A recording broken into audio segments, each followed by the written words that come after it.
All right, everybody, welcome back to the #1 television program in the history of the entire universe. I am Brian Lee Durfee, author of The Forgetting Moon, The Blackest Heart, and The Lonesome Crown, all three books published by Simon & Schuster's Saga Press. Today I'm going to be showing you my entire Jack Whyte book collection. Jack Whyte is a Canadian author who has written some of the best historical fiction ever written. He's got these 3 series. He's got his 10-book King Arthur series, which I'll talk about. He's got this trilogy about William Wallace and Scottish history. And then he's got this trilogy about the Knights Templar. We'll go through them one at a time. And so let's just get to it. I think Jack Whyte, I think I already said he's one of my favorite historical novelists of all time. We'll edit that part out. I can't say novelist without even screwing that up. And I'm a novelist. Anyway, one of my top 2 favorite King Arthur series of all times is most definitely this 10-book series he did on King Arthur. But let's start with his trilogy about ancient Scotland, which begins with The Forest Laird, which is a tale of William Wallace. The covers, so this trilogy, the covers I think are a little weak. I mean, they're done by Forge Books, which is kind of basically Tor books. But then the second book is called Robert the Bruce, a tale of Robert the Bruce. And then the third book is The Guardian, which is a tale of, let's see, I haven't read this one yet. What is it about? It is a tale of, I know I'll get to the page right here quick one of these days. A Tale of Andrew Murray. Must have been a Scottish hero, and this Andrew Murray. But let's look at these covers. I mean, so if the spines look good, I like that the spines match. Those are pretty dope. The covers themselves, you know, let's see what we got. The William Wallace one, they hired these models.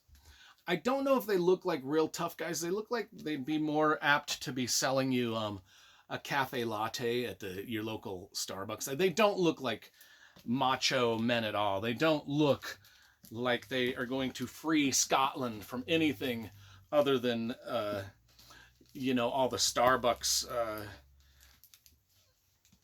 Anyway, let's move on from this one before I did read the first one, The Forest Laird, when it came out a long time ago. I have not read the other 2, so shame on me. Now, let's talk about his Knights Templar trilogy, which begins with Knights of the Black and White, and then follows with Order and Chaos, and then that follows with Standard of Honor. So if we put these 3 books on the shelf, they look all right together. Obviously, you can see that the people at, again, Putnam Publishing, they got it 2/3 of the way correct. I mean, if you can't spot the dumbass horse shit mistake they did with these spines, I mean, you've got 2 of them that match, and then the third one just doesn't belong here. Because, I mean, you can see it's not, oh my God, it's almost like these publishers are actively trying to get people to hate them with this type of bull crap. I mean, look, I'm not even going to explain. You can visually see that this one here has differences. Why? A fucking German Shepherd hunting dog could figure this out. A poodle, a chihuahua could do better. Okay, so let's talk about my favorite series by Jack Whyte, his 10-book King Arthur series. Now, I've got all of these in hardcover, and I've got 8 of them in paperback because, like a typical publisher, they decided books 1 and book 10 did not need to be released in paperback. So, what can you do? What can you do? As a consumer, it's out of my control. All I can do is piss and moan and complain. But let's go through You know, whenever I do these book collections, I always start to understand the design, the graphic design element of these books and how it's gone ass over teapot with literally every author that I collect, including, even me. Okay, so this is turning out to be a real negative video. I'm really, really trying to promote Jack Whyte books here. So book one of his King Arthur series is called The Burning Shore. Dope book.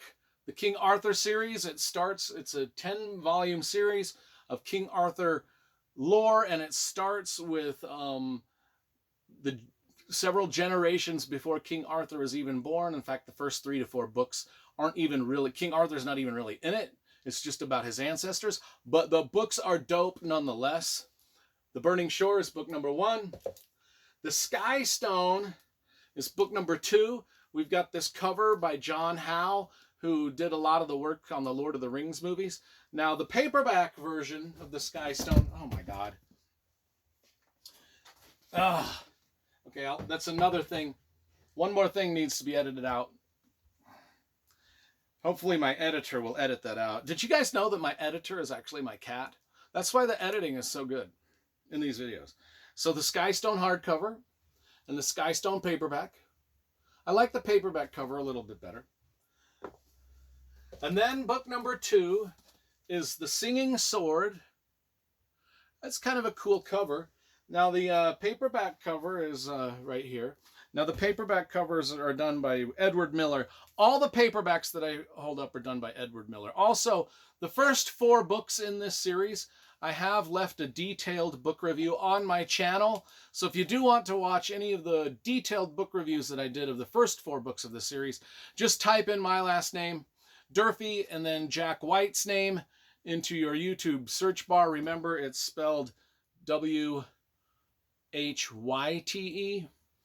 And through some sort of pagan sorcery I don't understand, if you type those things into your YouTube search bar, they'll magically appear upon your television screen. Anyway, there's book 2. Book number 3. No, that's book number 3. We already did book number 3. Book number 4 is The Eagle's Brood.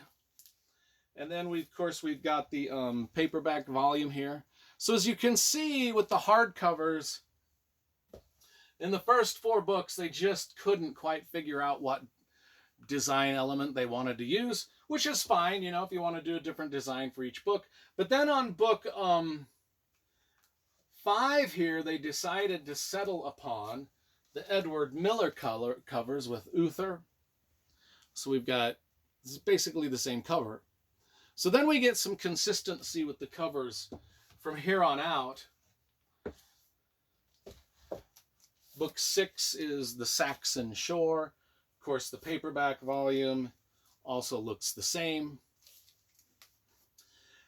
And books 5, book 4, 5, 6, 7, 8, 9, 10. Okay, so these first 3 books are about King Arthur's ancestors.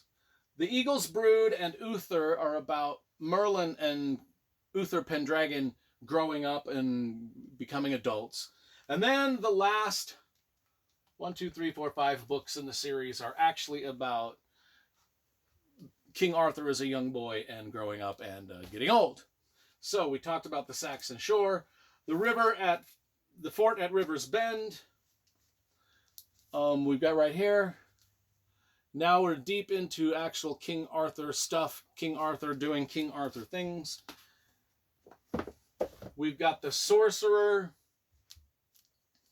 The Sorcerer, that is book number 7 or 8. I don't know which one it is. But again, we see the iconic sword in the stone. That's where we're at in the series. By book 8, we're just getting to the sword in the stone. Book 9 is the Lance Thrower. Of course, we know who that's about. Lancelot plays a big role in book 9. And then, of course, in book 10, we don't have a paperback for that one. But the final book in the series is The Eagle. And that's the 10-book series of Jack Whyte's King Arthur, which just are great, great books. And I'll give you a close-up of those. So those are the King Arthur. Let's see, we'll do this. Those are the King Arthur books right there. The spines are kind of all over the place. The Scottish books, the spines are all right. This one, we already went over the spines here are all.